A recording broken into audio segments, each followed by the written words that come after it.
Assalamualaikum warahmatullahi wabarakatuh. Waalaikumsalam warahmatullahi wabarakatuh. Bismillahirrahmanirrahim. Alhamdulillahi rabbil alamin. Wassalatu wassalamu ala ashrafil anbiya'i wal mursalin, Sayyidina wa maulana Muhammadin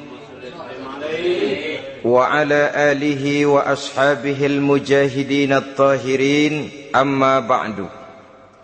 Saudara-saudara kaum muslimin seiman dan sekeyakinan yang berbahagia, pada suatu hari seketika sedang berkumpul dengan para sahabat, Rasulullah pernah memberikan peringatan.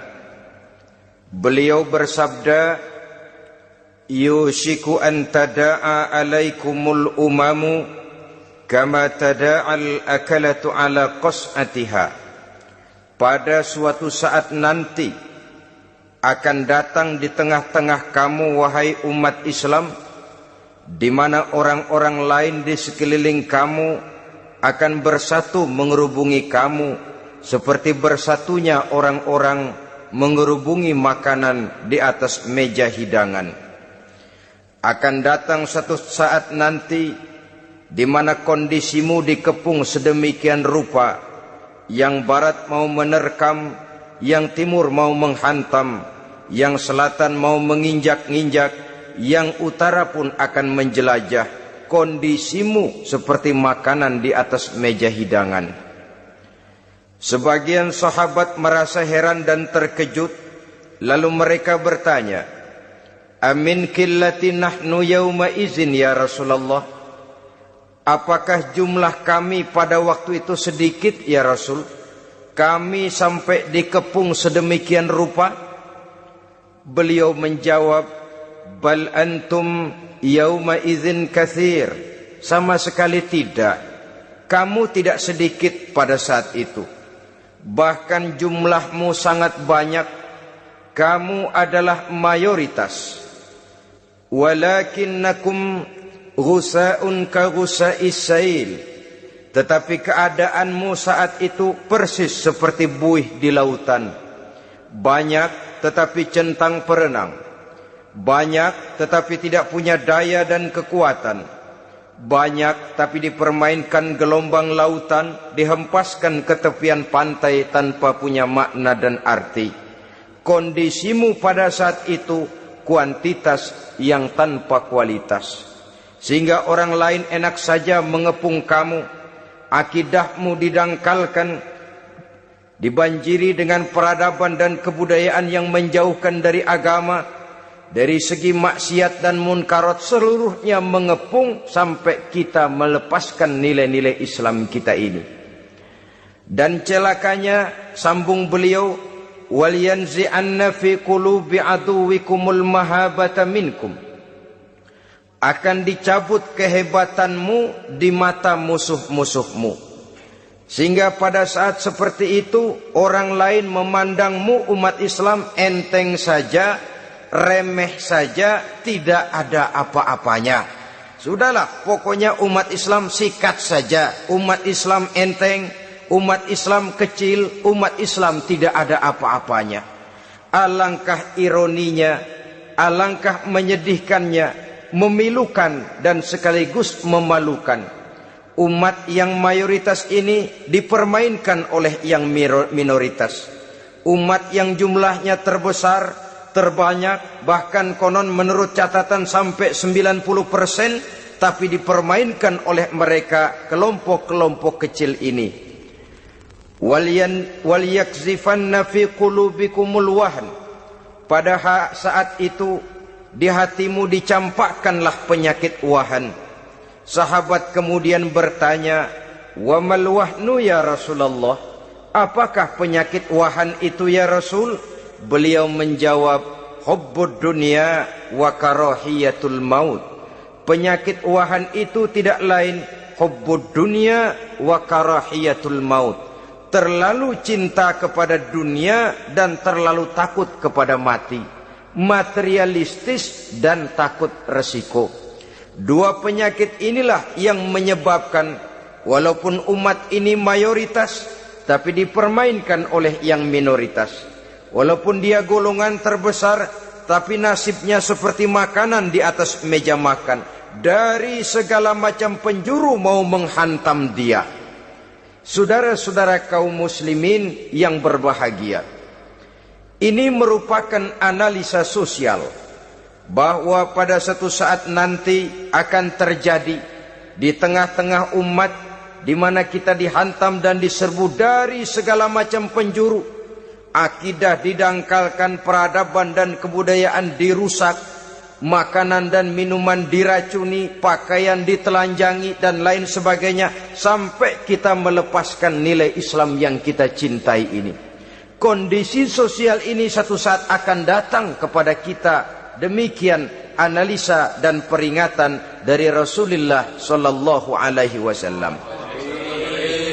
Marilah sekarang kita melihat, adalah benar bahwa di zaman sekarang kita insya Allah tidak akan mengalami perang Badar sehebat yang pernah dialami oleh Rasul dan para sahabatnya. Tetapi sesungguhnya perang yang kita hadapi di zaman sekarang ini tidak kalah hebatnya dengan perang Badar, tidak kurang dahsyatnya dengan perang Uhud, tidak kurang ngerinya dari perang Khandaq. Hanya saja yang kita hadapi sekarang ini bukan ujung pedang, bukan ujung tombak, bukan ujung panah. Yang kita hadapi sekarang ini adalah perang akidah, perang ideologi, perang mempertahankan keyakinan. Yang kalau kita kalah sekarang, kita memang masih beragama. Tetapi anak kita, cucu kita, generasi yang akan hidup 5, 10, 20, 30 tahun yang akan datang, wallahu a'lam bissawab. Islam, saudara-saudaraku, tidak mungkin hilang dari dunia. Tetapi tidak mustahil Islam gulung tikar dari desa kita. Tidak mustahil Islam gulung tikar dari kampung dan kota kita, jikalau kita tidak menjaganya, jikalau kita tidak memeliharanya, bahkan jikalau kita tidak mewariskannya kepada anak-anak kita, generasi yang akan datang. Marilah kita mengingat sejenak bagaimana Islam di Spanyol yang pernah jaya, pernah mewarnai daratan Eropa, dan yang sekarang hanya sekedar tinggal ceritanya saja. Ini pernah diperingatkan oleh Rasul dalam satu hadis, sayati ala ummati zamanun la yabqal Islam illa ismun wala minal Quran illa rasmun. Akan datang satu masa di tengah umatku di mana pada masa itu Islam ada tapi hanya tinggal sekedar namanya saja, dan Quran pun ada tapi cuma sekedar tinggal tulisannya saja. Apabila kita tidak mewariskan ini kepada generasi yang akan datang, maka serbuan-serbuan dari berbagai macam penjuru dari hari ke hari semakin kita rasakan kehebatannya. Tidak mustahil sejarah Spanyol akan terjadi di desa kita, akan terjadi di kampung kita, akan terjadi di kota kita. Orang Spanyol, kalau mereka cerita kepada anaknya, mereka akan cerita, nak, di sini dulu ada masjid. Kapan, Pak? Dulu bener dah. Banyak orang Islam kalau hari Jumat pada sembahyang, kapan itu, Pak? Dulu sekali. Sekarang cuma sekedar tinggal ceritanya saja. Bukankah sesuatu yang sangat tidak mustahil apabila kita tidak menjaga dan mewariskan Islam ini kepada generasi yang akan datang, maka serbuan-serbuan akan membawakan hasil yang diinginkan oleh para penyerbu itu tadi. Kita sudah menjadi umat yang mayoritas, tetapi umat yang mayoritas ini menurut Rasul dikepung sedemikian rupa, akidahnya didangkalkan, peradaban dan kebudayaannya ditekan sedemikian rupa, kehidupan sosialnya dibuat individualis, Kemudian dari segi pergaulan, pakaian, makanan, minuman dan sebagainya diracuni, sampai dia tidak lagi berpegang teguh kepada agamanya. Dan dikala itu hilang kehebatan umat ini di mata musuh-musuhnya. Orang lain memandang kita ringan saja, enteng saja, satu umat yang sudah kehilangan wibawa. Padahal konon kabarnya kita mayoritas, tapi enak saja dikutak-kutik orang lain. Dan dikala itu di hati kita merajalela penyakit wahan. Penyakit wahan itu apa? Pertama, hubbud dunia, terlalu cinta kepada dunia. Terlalu cinta kepada dunia yang menyebabkan kita lupa akan tanggung jawab dan kewajiban, lupa meneruskan dan mewariskan Islam kepada generasi yang akan datang. Kita berlomba hanya untuk mengejar dunia dan seluruh isinya. Baik dia bernama material, baik dia bernama seksual, baik dia bernama pangkat, jabatan dan kedudukan, berlomba-lomba kita di dalamnya. Sampai tercampaklah penyakit hubbud dunia di dalam hati ini. Berurat dan berakar dunia itu, sulit dan berat kita berpisah daripadanya. Akibatnya kemauan untuk berbuat demi dan atas nama agama sangat sulit terwujud di dalam kehidupan ini. Yang kedua, karahiyatul maut, terlalu takut kepada mati. Baik mati ajal, mati dalam artian yang sebenarnya, baik mati usahanya, baik mati karirnya, baik mati pangkat dan jabatannya.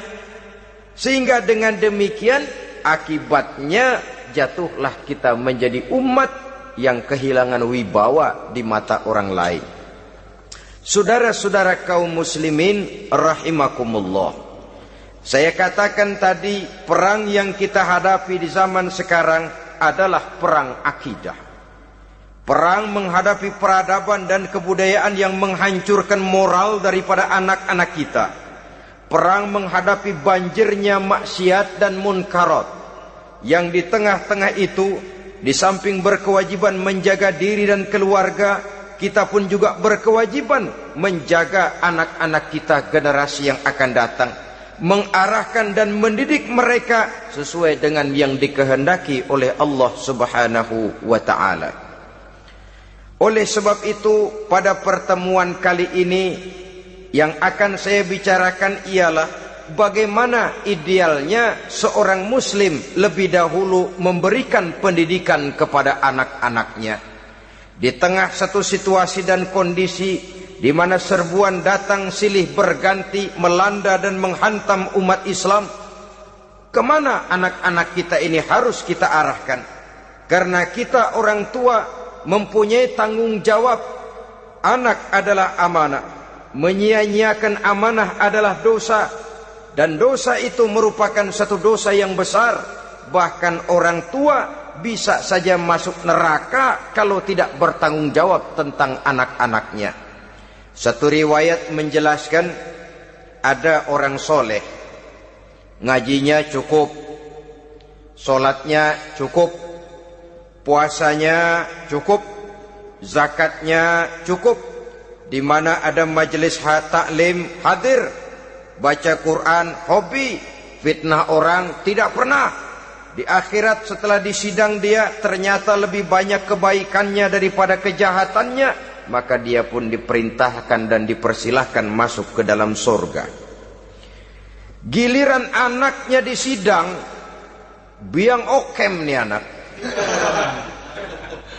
Ditanya, siapa Tuhanmu? Tidak tahu. Siapa nabimu? Tenyaho. Apa kitabmu? Ora gelem. Kamu pernah sholat? Tidak. Zakat? Tidak. Puasa? Tidak. Judi? Hobi. Zina? Tiap malam. Mabuk? Berat. Wah, brengsek kamu. Kebaikan tidak ada barang sedikit pun, sementara kesalahan dan dosa berlipat ganda. Kamu neraka. Anak ini protes. Benar, saya tidak kenal siapa Tuhan saya. Saya tidak tahu siapa nabi saya. Saya tidak tahu kitab suci dan kiblat saya. Saya tidak sholat, tidak zakat, tidak puasa. Tiap malam saya judi, saya zina, saya mabuk. Tapi saya kerjakan semua itu karena saya tidak tahu dan orang tua saya tidak pernah memberitahu saya. Dia enak-enakan hadir di majelis taklim, saya nyekek botol, didiemin saja. Dia enak-enakan baca Quran, saya zina, didiamkan saja. Saya bukan tidak mau, orang tua saya sama sekali tidak pernah mendidik saya. Dia mau benar sendiri. Maka kalau sekarang saya harus masuk ke dalam neraka, saya menuntut agar orang tua saya ikut sama-sama bergabung dengan saya ke dalam neraka. Gara-gara dia tuh saya jadi begini. Orang tuamu yang mana? Tuh, yang barusan mau ke surga. Ini orang tua yang sudah mau berangkat ke surga dipanggil. Sebentar dulu, Mas. Ini benar anak kamu? Iya, Pak. Waktu di dunia kamu tidak pernah ajarin dia ngaji? Sampai dia tidak kenal Tuhannya, tidak kenal nabinya, tidak kenal kiblat dan kitab sucinya? Iya, Pak. Dia tidak sholat, kamu diamkan saja. Dia tidak puasa, tidak zakat, kamu bersikap masa bodoh. Bahkan dia judi, dia zina, dia mabuk, kamu pun berdiam diri saja. Iya, Pak. Tahukah kamu bahwa anak ini adalah amanah? Menyia-nyiakan amanah artinya khianat, dan khianat adalah dosa yang sangat besar. Kamu tidak bertanggung jawab, maka kamu, anakmu gabung ke dalam neraka. Saudara-saudara kaum muslimin rahimakumullah, itu sebabnya Allah pesan benar-benar, ya ayyuhalladzina amanu qu anfusakum wa ahlikum nara. Hai orang-orang yang beriman, jaga dirimu dan keluargamu, istri, anak, orang-orang yang menjadi tanggung jawab dan kewajiban kita, jaga dan pelihara mereka dari api neraka. Saudara-saudara kaum muslimin, lalu kalau kita orang-orang tua yang hidup di zaman sekarang ini sudah sering beristighfar, mengurut dada, melihat situasi, membaca peta keadaan, konon tantangan yang akan dihadapi oleh anak-anak kita 15, 20, 25 tahun yang akan datang jauh lebih berat dari apa yang kita hadapi sekarang ini. Maka adalah wajar jika kita sebagai orang tua yang cinta kepada agama, cinta kepada anak-anak kita, berpikir untuk mewariskan nilai-nilai yang luhur ini kepada anak-anak kita generasi yang akan datang. Bagaimana pada mulanya kita harus mendidik mereka? Mari kita telusuri apa yang dicontohkan oleh Al-Quranul Karim.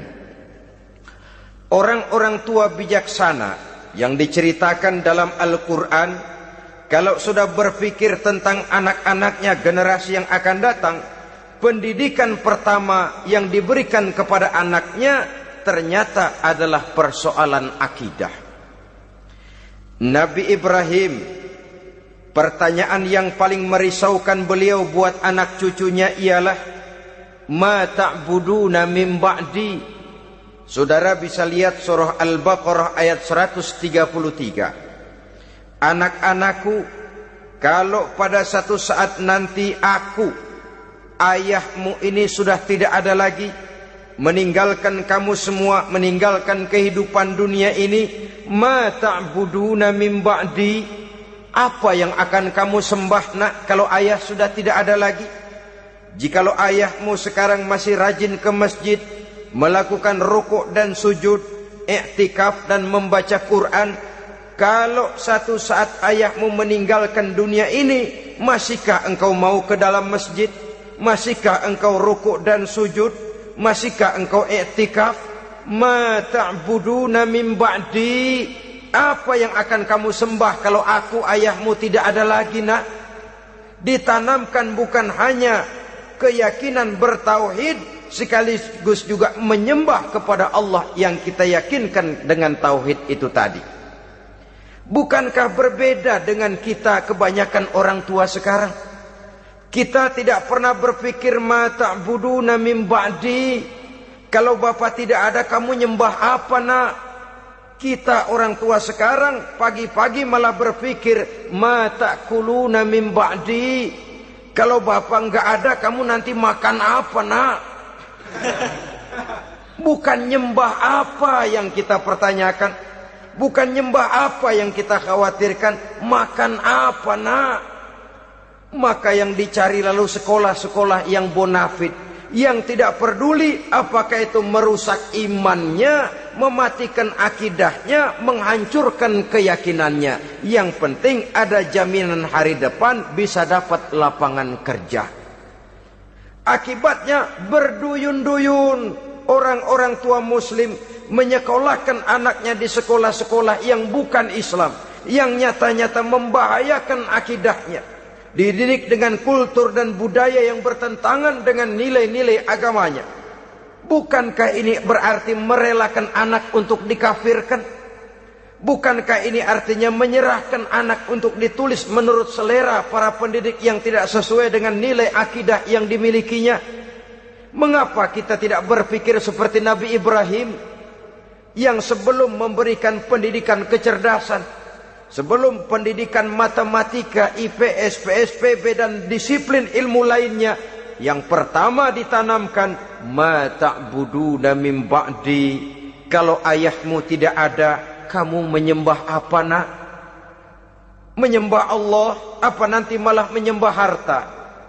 Menyembah Allah apa nanti malah mendewa-dewakan pangkat dan jabatan? Menyembah Allah apa malah nanti menyembah alam? Itu yang dikhawatirkan Nabi Ibrahim kepada generasi yang akan datang. Dan itu saudara-saudara yang seharusnya mengkhawatirkan kita kepada anak-anak kita, generasi yang akan datang. Lihatlah serbuan akidah di zaman sekarang ini. Dimanfaatkan kemiskinan kita umat Islam. Diberikan kita tawaran berupa beras, pakaian, obat-obatan, kalau perlu beasiswa, asal bisa melepaskan keislaman kita ini. Bertahap, sedikit demi sedikit, step by step, shibran bi shibrin wa zira'an bi zira'in. Dan harus saya ingatkan, orang di zaman sekarang tidak mungkin menghantam Islam secara frontal. Tidak mungkin menghantam Islam terang-terangan, apalagi mengerahkan satuan militer. Tidak. Orang berhitung bagaimanapun kondisi dan kualitasnya umat Islam, mereka masih punya satu modal penting, fanatisme agama. Kalau ini disulut, api jihad segera berkobar, dan hanya maut yang bisa menghentikan orang yang dibakar dengan semangat jihad. Orang tahu itu. Betapa Uni Soviet kedodoran menghadapi mujahidin Afghanistan yang disulut oleh semangat jihad yang berkobar dengan persenjataan yang primitif ketimbang persenjataan Uni Soviet. Entah mereka pantang surut mundur ke belakang. Jadi jangan mimpi bahwa orang mau menghantam Islam ini dengan melarang pengajian, meruntuhkan masjid, menyegel pondok pesantren. Tidak. Melarang orang sholat. Tidak. Kalau perlu masjid diperbanyak, musola diperbesar. Tapi bikin itu masjid seperti museum. Besar, megah, mercusuar, tapi bikin seperti museum. Tempat orang kagum, tempat orang memuji, tapi sunyi dari nilai-nilai ibadah. Saudara-saudara kaum muslimin, untuk sampai kepada penghantaman akidah, jalan yang paling mudah dirintis sekarang ini secara bertahap dan sistematis, memisahkan umat Islam dari Islamnya. Biarkan mereka bernama Muslim. Biarkan di atas kartu penduduknya tertulis agama Islam. Tapi tanamkan budaya-budaya yang menyebabkan cara bergaul mereka, cara berumah tangga mereka, cara bertetangga mereka, sampai kepada cara mereka berpakaian, cara mereka bergaul, cara mereka makan dan minum, Cara mereka mendidik dan menyekolahkan anak sama sekali tidak lagi mencerminkan nilai-nilai yang islami. Itu sudah satu usaha yang paling praktis, memisahkan umat Islam dengan Islamnya. Kalau sadarlah kita ke arah ini usaha orang di zaman sekarang, maka yang harus pertama kita tanamkan kepada anak-anak kita, didik mereka dengan jiwa tauhid yang mengkristal di dalam batinnya, meresap sampai ke tulang sumsumnya, yang tidak akan sampai pun nyawa berpisah dari badannya, akidah itu tidak akan berpisah dari hatinya. Bahkan dia sanggup dengan tegar berkata, lebih baik saya melarat karena mempertahankan iman daripada hidup mewah dengan menjual akidah. Satu khittah, satu garis kehidupan yang perlu kita wariskan kepada anak-anak kita, generasi yang akan datang. Dahulu ada satu tradisi, saudara-saudara. Kalau anak gadis kita dilamar orang, orang lalu bertanya, anakmu mau ngelamar gadis saya, apa sudah khatam Quran berapa kali? Apa sudah bisa baca kitab macam-macam dan lain sebagainya? Sehingga lahirlah satu kebanggaan. Apapun motifnya, tapi pertanyaan semacam ini zaman sekarang sudah langka. Paling-paling yang ditanya kalau anaknya dilamar orang, anakmu kerja di mana? Gajinya sebulan berapa? Kendaraannya bebek apa soang? Apa-apa? Itu yang kita pertanyakan, berkisar di seputar materi, kerja, job, status sosial, dan lain sebagainya. Perkara bisa baca Quran atau tidak, nomor 18. Perkara sembahyangnya rajin apa tidak, nomor 36. Saudara hadirin, akibatnya terjadi pergeseran nilai. Maka mendidik anak menurut tuntunan Quran adalah seperti yang diberikan contoh oleh Luqmanul Hakim, yang diceritakan dalam surah Luqman mulai ayat 11 dan selanjutnya. Apa pendidikan pertama yang harus kita berikan kepada anak? Pertama, ya bunayya la tusyrik billah. Wahai anakku, jangan sekali-kali engkau menyekutukan Allah nak. Jaga tauhid, pelihara iman, mantapkan akidah. Ini dasar yang pertama. Belum lagi anak mengenal berbagai macam disiplin ilmu, yang pertama ditanamkan tauhid. Ini yang mendasari kehidupan. Ini yang akan mewarnai dan menjadi warna dari kepribadian seseorang. Sentuhan jiwa tauhid di dalam diri si anak. Belum lagi sempat dia kenal yang lain. Yang pertama yang kita tanamkan, kita wariskan, kita berikan, la tusyrik billah. Jangan sekali-kali menyekutukan Allah nak. Kalau ini sudah tertanam, ini sudah merupakan satu fondasi yang kuat. Selebihnya nanti tinggal melihat bakat si anak, kemana dia harus dididik ini. Yang terpenting nilai iman lebih dahulu tanamkan. Dan untuk menghancurkan nilai keimanan, saudara-saudara, saya katakan, ingatkan kepada hadis di awal tadi, dikepung kita dari berbagai macam penjuru agar bisa melepaskan nilai-nilai iman dan keyakinan.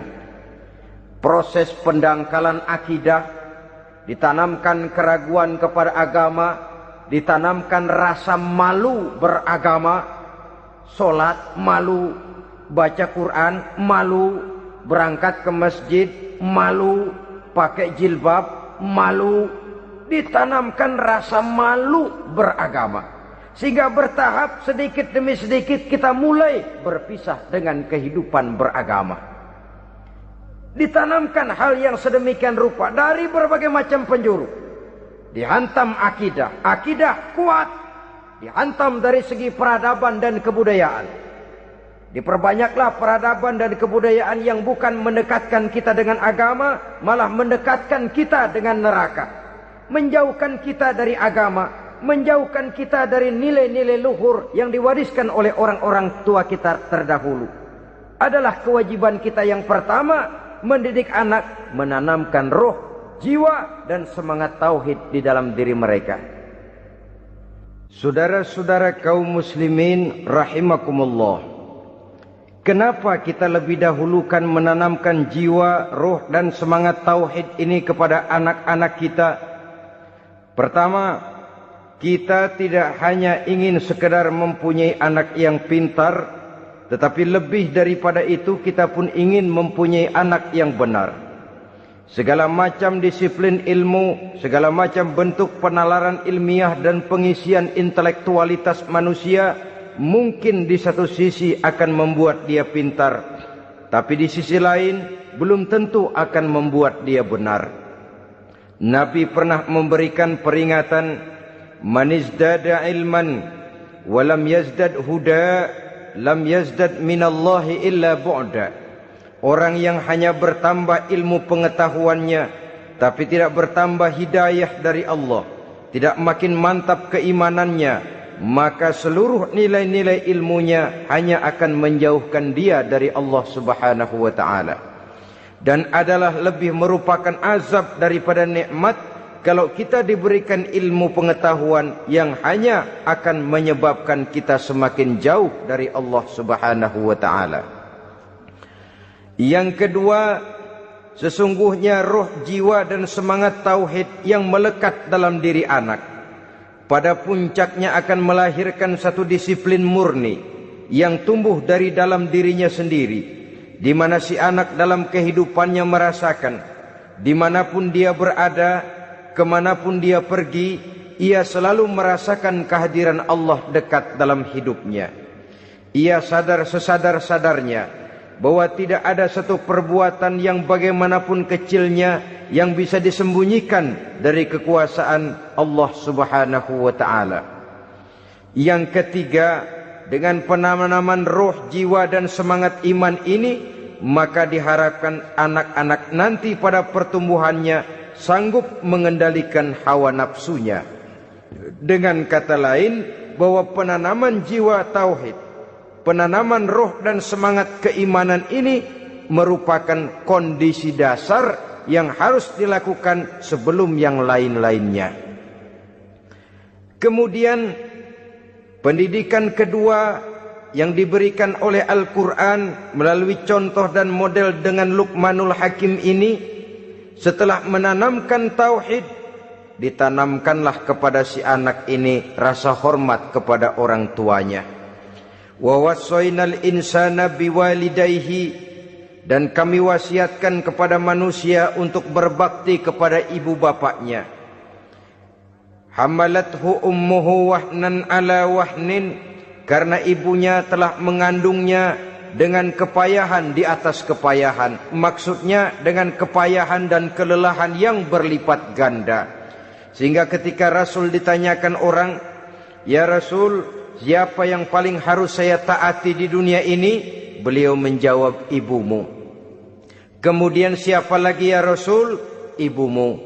Setelah itu, "Siapa lagi ya Rasul?" "Ibumu." Dan kemudian, "Siapa ya Rasul?" "Bapakmu." Ibu, ibu, ibu, bapak.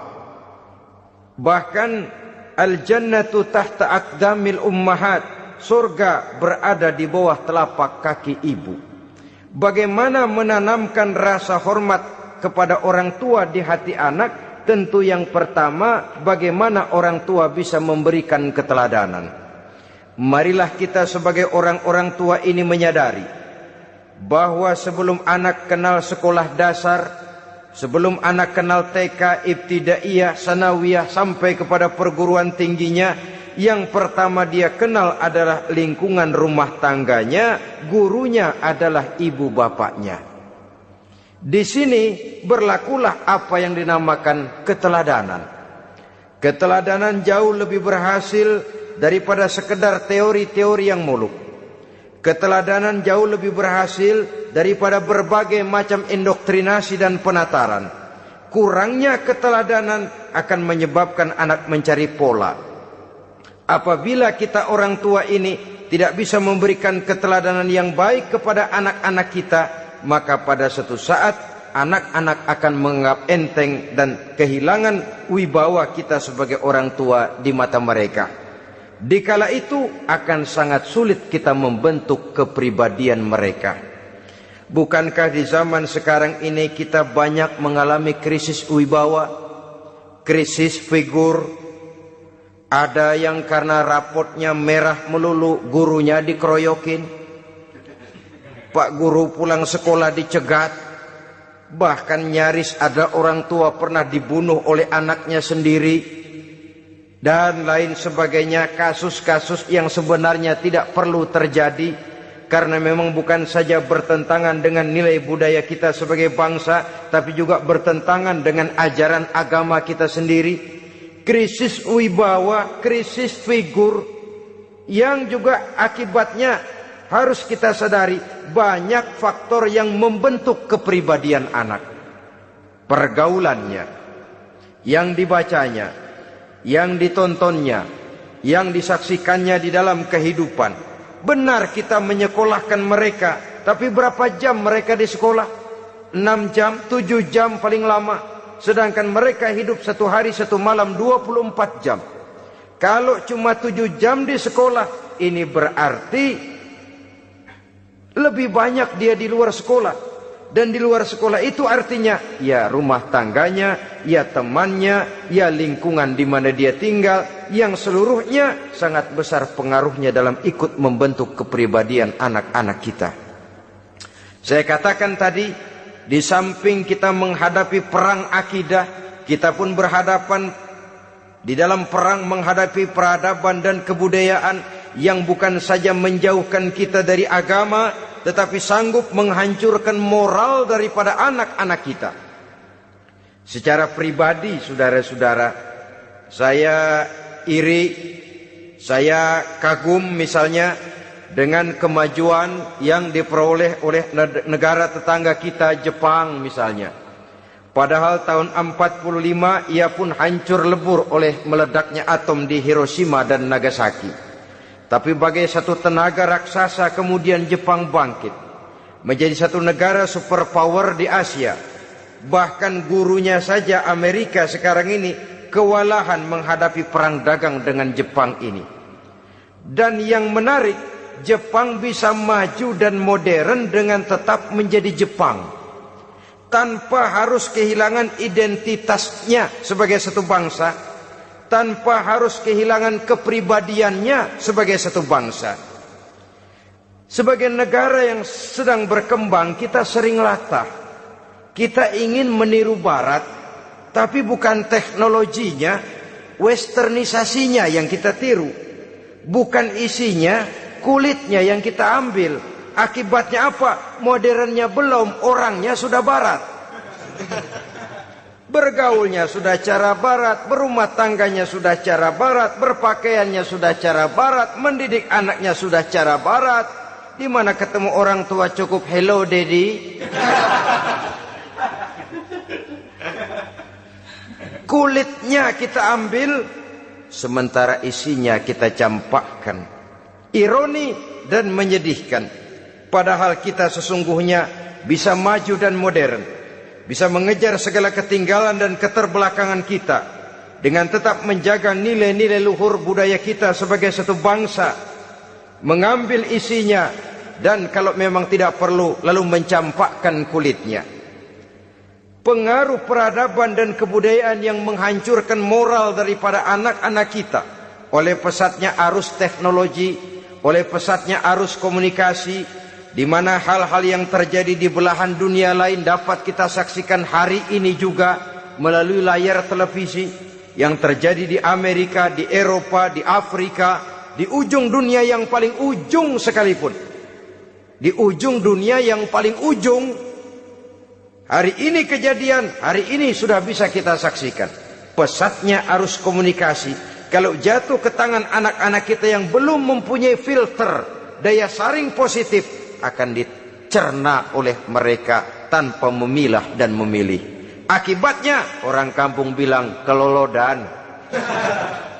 Makan nggak dikunyah lagi, tentu saja akhirnya kelolodan. Dan kalau sudah kelolodan, menyusahkan kita seluruhnya. Oleh karena itu budaya menghormati orang tua perlu dijaga, perlu dipelihara dan diwariskan kepada anak-anak kita. Tali silaturahmi sehingga ada respeknya kepada orang tuanya. Jangan bapaknya dianggap CS, ibunya dianggap CS, kakeknya dianggap CS. Hilang rasa respek, hilang rasa menghormati. Sementara orang tua sendiri tidak bisa memberikan keteladanan, kurang mendapat perhatian dan lain sebagainya. Apalagi kalau baik ibu maupun bapak adalah orang-orang karier yang setiap hari sibuk menghadapi tugas masing-masing. Bapak sibuk rapat, pindah kantor sana kantor sini, ibu sibuk arisan, besarlah anak-anak di tangan pembantu dan lain sebagainya, sehingga dia merasa kurang mendapat perhatian, dan ini akan ikut membentuk warna dari kepribadian yang dimilikinya. Sampai kepada pelosok-pelosok desa, jaringan televisi memang menguntungkan.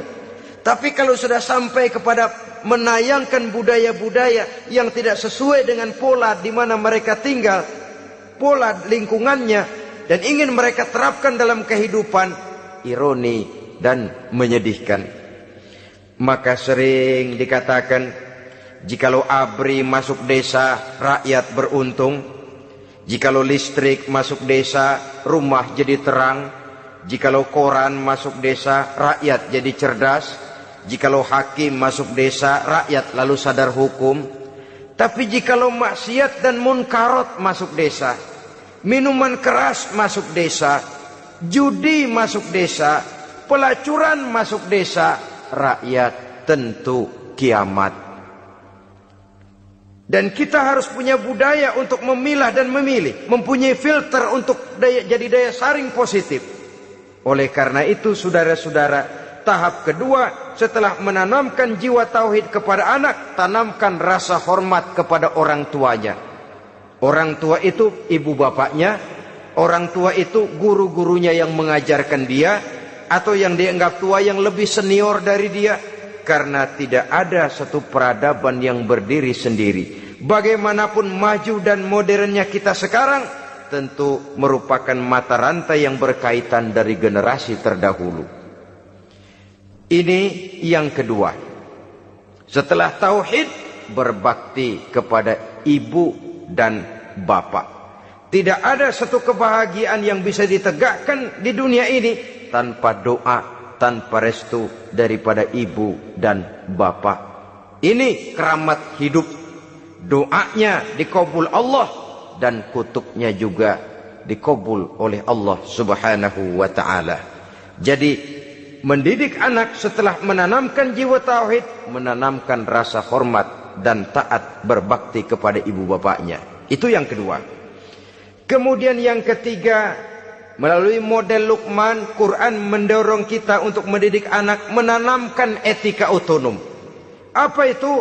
Ya bunayya, innaha in taku mithqala habbatin min khardalin fatakun fi sakhratin aw fis samawati aw fil ardi ya'ti biha Allah. Wahai anakku, sesungguhnya kalau ada satu kebaikan yang kamu kerjakan, kecil, tidak nampak oleh pandangan mata yang zahir, yang kecil itu tersembunyi di puncak langit, di dasar bumi yang paling dalam, atau di tengah batu hitam sekalipun, Allah pasti mengetahuinya dan pasti akan memberikan balasan yang seadil-adilnya.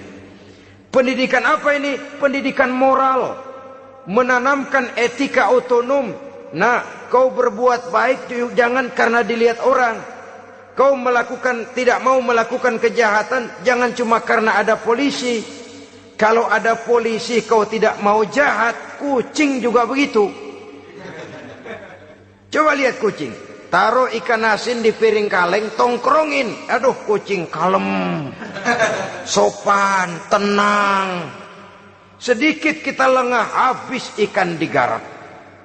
Tapi ditanamkan satu kesadaran, kemanapun kau pergi, nak, apapun yang kau kerjakan, tersembunyi di tengah batu, di dasar bumi, di puncak langit, Allah pasti tahu.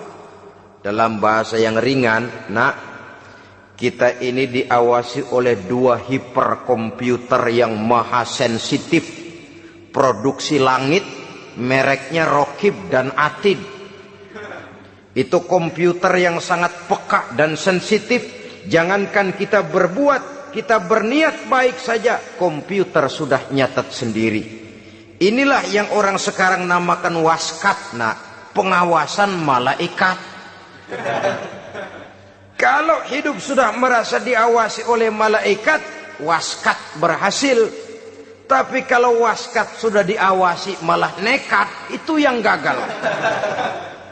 Atau yang diawasi dan yang mengawasi sama-sama sepakat, itu juga bisa cincai.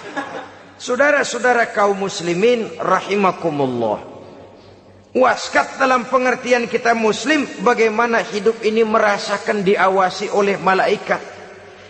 Intelektualitas yang tinggi sekalipun, IQ yang nilainya plus sekalipun, disiplin ilmu yang bagaimanapun banyak yang memenuhi benak kita, tanpa diiringi oleh etika otonom, orang sering mencari celah dan kesempatan. Mencari celah dan kesempatan. Tapi kalau sudah merasa, kemanapun saya pergi, dimanapun saya berada, kebaikan bagaimanapun sekecilnya saya lakukan, toh Allah pasti akan memberikan balasan. In khairan fa khairun, wa in syarran fa syarrun. Jikalau baik, baik balasan yang kita terima. Jikalau jahat, jahat kejahatan yang kita terima. Kalau sudah ke arah ini kita berpikir, maka sesungguhnya kalau kita berbuat baik kepada orang lain, hakikatnya kita sudah berbuat baik kepada diri kita sendiri. Lalu tidak ada merasa rugi berbuat baik kepada orang. Karena manakala dia melakukan kebaikan kepada orang lain, artinya dia sudah berbuat baik untuk dirinya sendiri. Jadi setelah tauhid, kemudian berbakti kepada ibu bapak, yang ketiga baru pendidikan tentang akhlak, tentang moral. Pola ini yang sering terlupakan oleh kita, bahwa bagi kita itu pendidikan tidak lain upaya mencerdaskan otak anak. Jangan sampai sebab ini kelihatannya pembangunan makin maju, persaingan hidup makin tajam, tensi ekonomi semakin tinggi, sementara jumlah tenaga kerja dengan lapangan kerja yang tersedia jauh dari mencukupi. Jikalau tidak membekali anak dengan pendidikan yang menunjang lapangan pekerjaan, orang tua khawatir, takut sekali anaknya jadi gelandangan. Dikhawatirkannya kehidupan dunia ini, sementara dia lupa kalau anaknya bisa jadi gelandangan di akhirat. Padahal selama-lamanya gelandangan di dunia paling seumur manusia itu 60 tahun, 70 tahun lah umur orang sekarang. 70 itu sudah luar biasa itu. Tapi kalau harus menggelandang di akhirat, menjadi gelandangan di akhirat, alangkah menyedihkannya. Apakah akan kita korbankan satu kehidupan yang langgeng, abadi, cuma karena tertipu oleh fata morgana dan kamuflase? Kita korbankan yang sedikit, kita korbankan yang besar karena kita memilih yang sedikit. Dalam bahasa Al-Quran memang pernah diceritakan hidup ini hakikatnya perlombaan, saudara-saudara. Perlombaan. Dan di dalam perlombaan itu ada yang menang, ada yang kalah. Al-Quran lalu memberikan peringatan, Alhaakumut takatsur, kamu telah lalai karena berlomba-lomba memperbanyak harta, mempertinggi pangkat dan kedudukan, hatta zurtumul maqabir, sampai kamu akan masuk ke liang kubur baru sadar. Apalagi kalau nafas sudah sampai di tenggorokan. Persis Fir'aun sudah tenggelam di lautan merah, mau mampus, baru dalam sekaratnya amantu bi Rabbi Musa wa Harun. Kalau begini caranya, saya juga percaya kepada Tuhan Musa dan Harun, percaya kepada Allah. Sudah mau mati, baru amantu bi Rabbi Musa, kami percaya kepada Tuhan Nabi Musa, kata Fir'aun. Malaikat maut kesel benar, dilelepin terus di laut. Mampus tuh sekalian. Hidup ini memang kita berlomba. Berlomba dengan waktu, berlomba dengan umur, berlomba dengan tenaga, berlomba dengan tetangga. Yang jangankan kita sampai mundur, berhenti saja sejenak, kita akan ditinggalkan oleh yang lain. Tiada kata mundur, bahkan tiada kata berhenti. Sekali kita melangkah, melangkahlah terus. Tapi berlombalah seperti yang dikehendaki Quran. Fastabiqul khairat. Berlomba-lombalah di dalam kebajikan. Jangan berlomba-lomba di dalam kemaksiatan, kemunkaran, kejahatan. Berlombalah dalam urusan kebaikan. Saudara-saudara kaum muslimin rahimakumullah. Tauhid, berbakti kepada ibu bapa, kemudian pendidikan tentang moral. Apabila pendidikan tentang moral sudah tertanam, barulah lihat bakat si anak. Kemana bakatnya? Anak saya kelihatannya dari kecil demennya main bedil-bedilan saja. Abri kali itu. Kirim ke Magelang, masukkan akabri. Tapi dengan syarat 3 itu tadi. Iman sudah tertanam, rasa bakti kepada ibu bapak sudah ada, dan punya nilai moral. Sehingga boleh jadi nanti dia menjadi jenderal yang beriman, yang berbakti kepada ibu bapaknya, dan punya moral yang tinggi. Kan lebih baik rakyat rendah tapi akhlaknya tinggi daripada pejabat tinggi tapi moralnya rendah. Jauh lebih baik rakyat rendah punya moral tinggi ketimbang pejabat tinggi punya moral rendah. Nilai moral ini yang jadi ukuran dan barometer di masyarakat. Yang ini yang sering kita lupakan. Bahwa kehancuran satu bangsa dimanapun di dunia ini selalu dimulai dengan kehancuran moral daripada bangsa itu sendiri. Sekarang membina nilai moral ini berat. Gadis kita, remaja, putri diberikan pakaian jilbab, mungkin dia sendiri masih setengah-setengah, ditambah lagi oleh ledekan temennya. Jilbab lah kuno. Bau sorga lah, bau masjid lah, bau menyan lah. Ditanamkan rasa malu untuk hidup dekat dengan agama. Kalau moral semacam ini sudah tertanam, sedikit demi sedikit kita mulai mengucapkan selamat tinggal kepada agama. Dan kemalangan apa yang lebih malang kalau kita sudah jauh dari agama ini? Bukankah Islam telah menyelamatkan manusia dari penyakit jahiliyah dan membawanya kepada satu kehidupan yang maju dan modern? Kalau kita tinggalkan Islam ini, bukankah artinya kita akan kembali kepada satu zaman jahiliyah? Hanya saja jahiliyah itu berada di abad modern. Versinya tentu lebih modern. Kalau zaman jahiliyah dulu mabuknya pakai arak, zaman sekarang sudah macam-macam orang bisa mabuk. Kalau zaman jahiliyah dulu anak perempuan dikubur hidup-hidup, zaman sekarang kadang-kadang belum sempat lahir ke dunia, malah sudah dibunuh lebih dahulu. Versinya saja yang berbeda. Kalau di zaman jahiliyah dahulu manusia menyembah batu yang bernama Latta, Uzza, Manat dan Hubal. Di zaman jahiliyah modern sekarang ini orang sering menyembah kepala bagiannya, sering menyembah atasannya, sering menyembah komputer, sering menyembah teknologi modern yang lebih diyakininya daripada Allah sebagai keyakinan sentral di dalam hidupnya. Saudara-saudara kaum muslimin rahimakumullah. Jadi yang ketiga, nilai moral yang ditanamkan kepada anak-anak kita supaya dia bisa menghadapi tantangan-tantangan hidup yang semakin berat ini dengan tetap berpegang teguh kepada nilai-nilai moral yang diwarnai oleh jiwa keimanannya yang bersumber dari ajaran agamanya. 3. Kemudian yang keempat, barulah tatanan kehidupan sehari-hari. Apa kata Luqman? Ya bunayya aqimis shalah. Setelah bertauhid, berbakti kepada ibu bapa, punya nilai moral. Ya bunayya aqimis shalah. Nak, dirikan solat. Rumah tangga muslim. Anak berumur 7 tahun sudah berani meninggalkan solat. Kata Nabi, pukul. Bukan untuk menyakiti, untuk mendidik. Karena sayang kepada anak. Saudara-saudara, kita khawatir betul kepada anak. Kalau dia pulang dari sekolah, buru-buru kita sebagai orang tua bertanya, sudah makan nak? Sudah istirahat nak? Tapi jarang kita sebagai orang tua melontarkan, sudah sholat nak? Bahkan kita bisa memberikan sugesti kepada anak.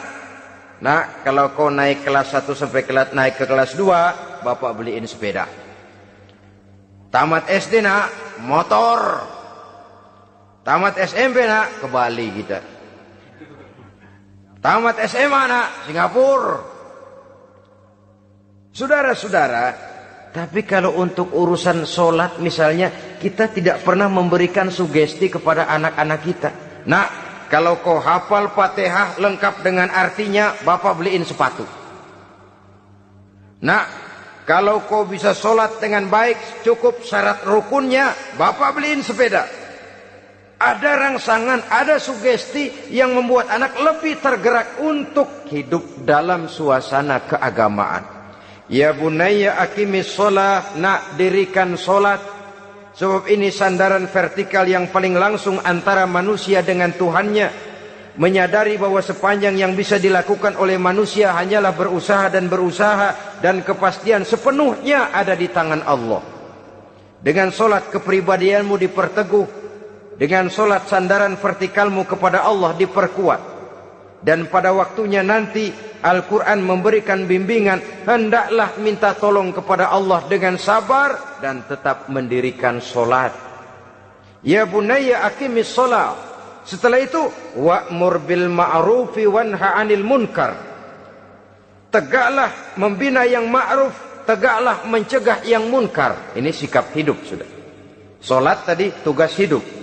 Lalu sikap hidup tampil di tengah masyarakat, membina yang ma'ruf, mencegah yang munkar sesuai dengan kesanggupan masing-masing.